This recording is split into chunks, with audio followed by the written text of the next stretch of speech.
Hi, I wanted to send you this video clip to express my thanks and gratitude to many of you who have been praying for Deb and I over the past 2 years as we have been about the work of trying to plant a new church here on the west side of Indianapolis.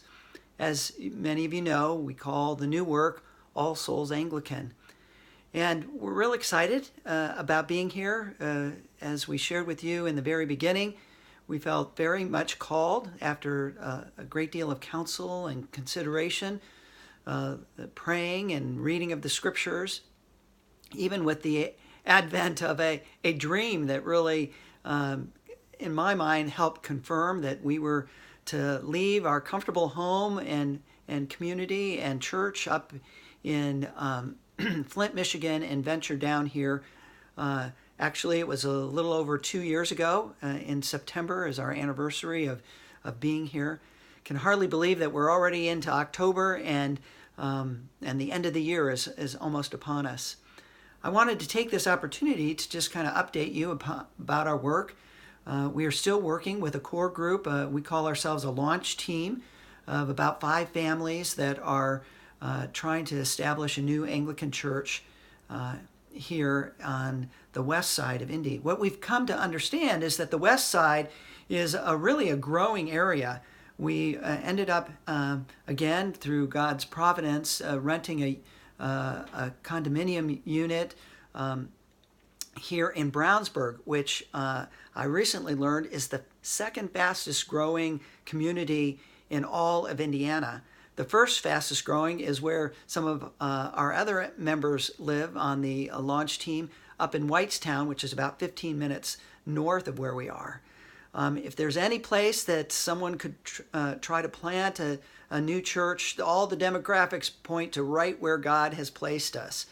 At the same time, planting new churches is oftentimes a slow process. It's about building relationships, particularly for those like myself and Deb who haven't grown up in this area. We're still learning the culture, literally, of the Midwest and of the Indianapolis itself. We're still spending a lot of time trying to meet new people and introduce ourselves to them and to the new work of trying to do an Anglican church that has missionally based and is discipleship focused. We've been building our group around what we call our home groups. We've recently reestablished one of our groups as a Vespers group. We meet midweek for evening prayer, and it's very relationally based. We're checking in, sharing some good food and good stories, looking at the lectionaries or the readings assigned for Sundays, lessons, and just having an informal kind of conversation about what on first hearing, what do we sense God speaking to us. And then what we're hoping to do is out of these home groups where we pray for each other and pray for our community and in the midst of an evening prayer, we then are hoping to gather those groups in around the table on Sunday afternoons at this point. Our Sunday afternoon gathering begins at 3, and we do checking in and testimony time. We sing some songs, usually a combination of hymnody and or contemporary praise. And then we spend time giving thanks to the Lord for the ways that we've seen him work in our lives and the world around us. And we conclude with the breaking of bread and the partaking of the Lord's Supper, which reminds us of his great love for us. At this point, we've been doing particular outreach activities. We try to host about every other month some sort of social gathering around food and around just an informal place where we can invite friends and communities members to come and be with us and meet with us. Many of these gatherings have been with some folks who are currently worshiping in other communities, but and who are believers, but many of the folks that we've invited have been either nominally or unconnected, or even some members of other faith experiences. What we found is that on the west side of Indianapolis, there is a great diversity. And one of the guys that I met with early on and is trying to establish a relationship with is an immigrant from India. And of course, his native or a national faith experience, or the faith of his family, is Hindu. And so it's been a great conversation that I've had with him as we've become friends. He moved to the east side of Indianapolis now, so my contact with him is less frequent. But it was an example to me of how diverse a community we have. I also have established a volunteer relationship as a chaplain with the Pike YMCA, which again is very diverse ethnically and internationally and racially, and has given me many good opportunities to begin to build relationships. But building relationships takes time.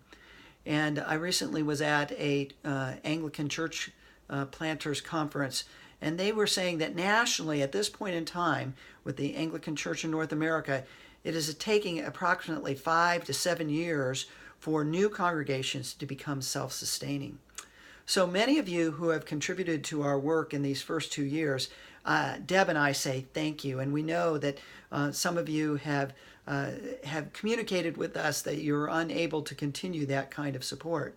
Perhaps some others of you who have been following our ministry and maybe at this point even compelled, because our need is still great. We still need others who are from beyond our parish or beyond our work to help us contribute to the funding stream so that we can continue this work full time. Now, our situation has changed a little bit. Since we've moved here, Deb has now found full-time employment as an administrator, assistant to the director of a Christian counseling center about 15 minutes to the south of us. Plus, with that income, we've recently taken advantage of early retirement of my pension funds from a previous employer, which isn't a whole lot, but it is contributing to the funding stream that allows me to stay full-time. Also, I work part-time for the Diocese of the Great Lakes as canon for church planting, assistant to the bishop for church planting, helping coach and encourage new works to happen all around the Midwest, in Ohio, Indiana, Michigan, Kentucky, even up into Canada. I contribute about 20% of my time is dedicated to that kind of work. In the meantime, we've had 2 very generous seed money grants that have come in the past 2 years. But in the coming year, we're going to need additional supporters to support us around this work. So as we come to the end of 2019, perhaps you might consider a one-time gift to help boost us as we continue to move into this next season. One of the things we're hoping in the new year is to begin to go to a public space, nesting inside an existing congregation for our Sunday afternoon worship services, where we're currently meeting in our home. Deb and I are hoping to find a house to purchase because we're committed to staying here for the long haul. And so if you're feeling led to contribute and to support us, either with a one-time gift or to join us as regular contributors to our work over the next few years, please go to our website, indyanglican.net, where you can contribute online through a PayPal button under donations, or you can get the information on how to send regular contributions or one-time contributions via check to this work and ministry. So for all of you who have supported us, this is where we're at this point in time. We still need your help. We're excited about what God is doing in our midst, and we covet your prayers and contributions in this end of this year. Thank you again, and God bless.